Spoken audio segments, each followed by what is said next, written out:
All right, Krystal, what's on your radar?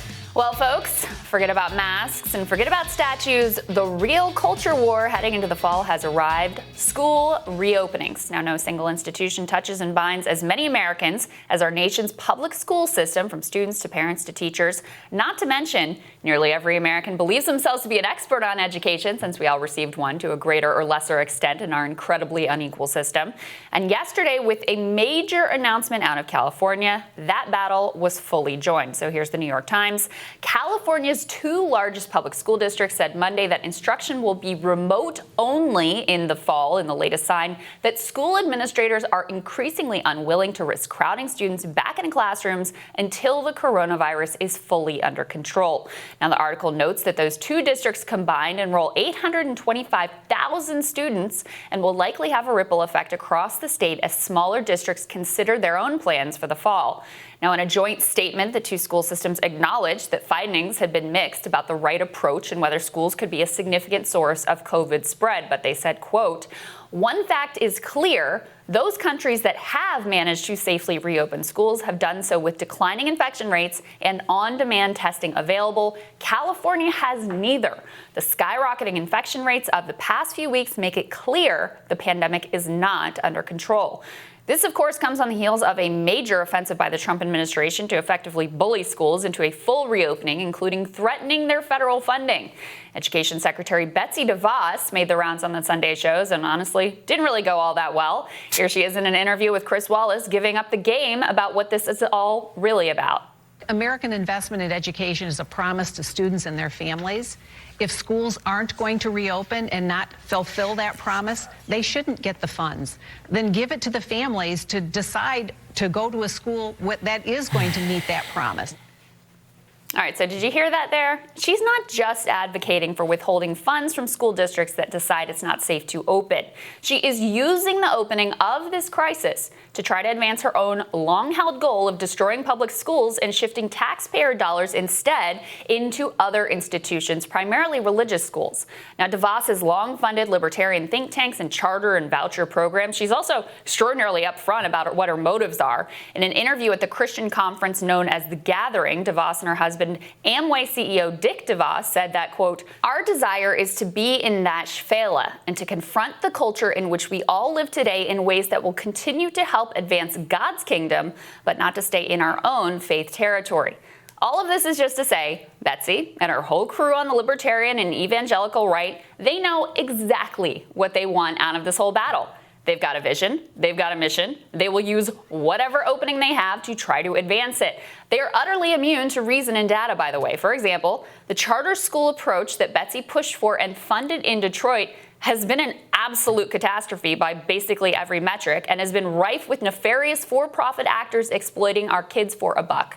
Has that changed Betsy's views or her approach? Of course not. Because for all her talk about how kids deserve a great education, that outcome is actually completely subservient to the ideology. Stuff that Trump has been saying Democrats want to do, they want to indoctrinate our children, blah, blah, blah. Well, that is the actual project that people like DeVos have been steadily working away at. Meanwhile, on the other side are the neoliberals who have no vision and only know how to manage decline. They've basically bought into the anti-government and free market fundamentalism of the right, but they sometimes do want to back the teachers' unions and make sure that teachers earn a decent wage. They've also, over decades of Reaganism and Clintonism, become terrified of actual governing. This is exactly the reason why, when the pandemic hit and there were trillions on the table, it was the libertarian Koch and Chamber of Commerce types who won everything. They were ready. They knew what they wanted. They have a vision and an ideology that they relentlessly pursue.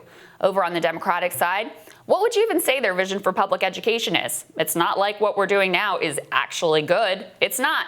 Our public education system is outrageously immoral and unjust, and it does a lot of work to preserve the class and race status quo, tracking kids to college, wage misery, or prison, depending on zip code demographics and willingness to conform.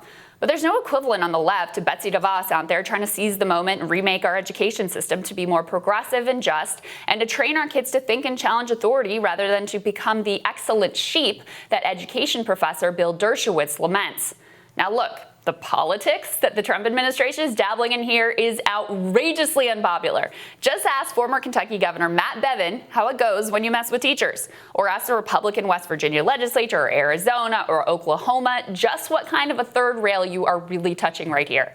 And I have every reason to believe that in the short term, it will be just as much of a political disaster as the rest of Trump's COVID response. But unlike Democrats, the right actually knows how to lose the battle and win the war. Their whole free market fundamentalist approach is wildly unpopular, and yet, bit by bit, they've been able to mainstream radical right-wing economic ideology and get their way on basically everything.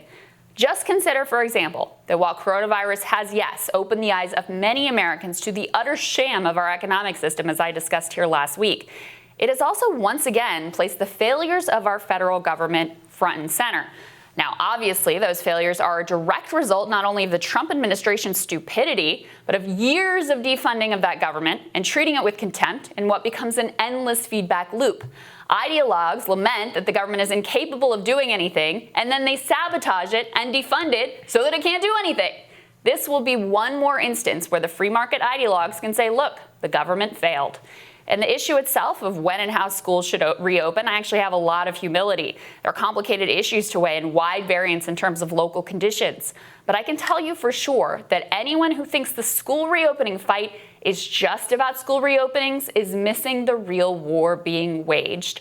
And Sagar, it really struck me, and this is a pattern we've seen a few times, like the people who are organized and funded and have the ideology when a crisis strikes, whenever there's even a little bit of opening, they are there to shoot right through it. And look, is this going to be good politically? No, this is going to be a disaster politically for DeVos, for Trump. They're on the wrong side of this issue, but it's just one more illustration of that dynamic, how eventually they keep chipping away at it and chipping away at it. And on the other side, the Democrats, the neoliberals, like they don't have a competing vision that they're doing the same thing with. That's actually what the real issue is that they also don't understand is that these people don't care about public positions because they're ideological. So even if it's deeply unpopular, they're willing to do it. Perfect example that you showed me, this poll that just came out. This is from Axios Ipsos. Americans fear return to school by a margin of 71%. 71% total. Democrats, 82%. Republicans, 53%. All race, all group, all gender. So just to reiterate, a majority of Republicans fear going back to school. Essentially oppose the president's position sending their kids going back to school. I mean, it's just, I think, first of all, the public seems a lot more scared of coronavirus than I think that I or many other people in Washington seem to be really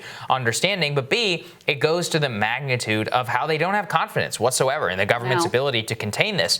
And I don't really blame them. I mean, at this point, why would you? I was reading that Quest Diagnostics at this point now says you will have to wait more than 7 days for your coronavirus test results if you're not a priority patient. So you can find out if you have coronavirus after you've had coronavirus, basically. Yeah, it makes it basically worthless. It is worthless. So how are you supposed to be able to send kids back to school? Same with the vaccine. I was reading about vaccines, if there ever is a vaccine, and if it's even useful. Apparently some of the new data says that antibodies will only last like 3 months, something like that. But then even then, somebody said and made this excellent point. They're like, look, you think that even if we have a vaccine, given that we couldn't get PPE to people and still can't, like right now, that is you're going to be able to nationally distribute the vaccine to everybody? Forget about it. And so like the more that you're looking at this, I see why the public is afraid of going back to school, because the countries that have been going back to school have their act together on contact tracing and on many of these other things.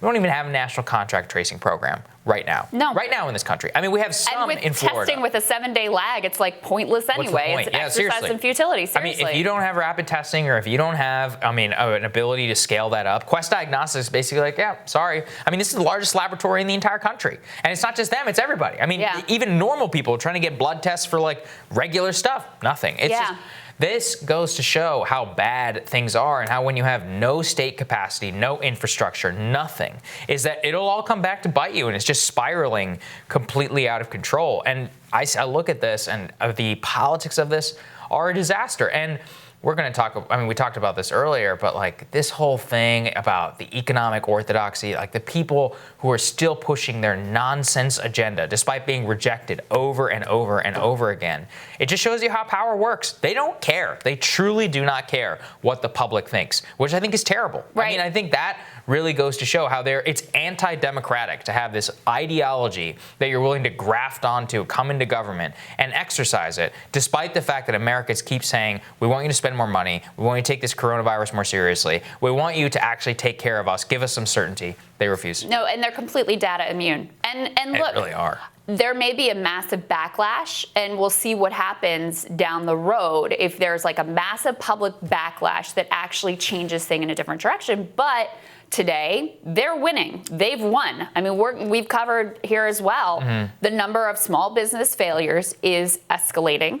60,000. What does that mean? And escalating month over month. So businesses that were able to hold on early in the crisis are now failing as they face down potentially months more of whether it's shut down or just massively reduced business, and the government not indicating that they're going to do anything. They said, look, we can't do it. We can't make it. What does that mean? That gives even more market share to the big guys, right, who then can influence policy even more and insert themselves into your lives even more. And that's what, the neoliberals and the free marketeers on the right have never understood, the way that corporate power can be just as authoritarian, just as destructive and freedom destroying in someone's lives as, government overreach can be. So and something like this, on the political front, it's easy to look at the Trump numbers and be like, oh, well, this has been a disaster and he's going to lose and he's going to get his butt kicked. And that's probably what's going to happen, judging by where we are today.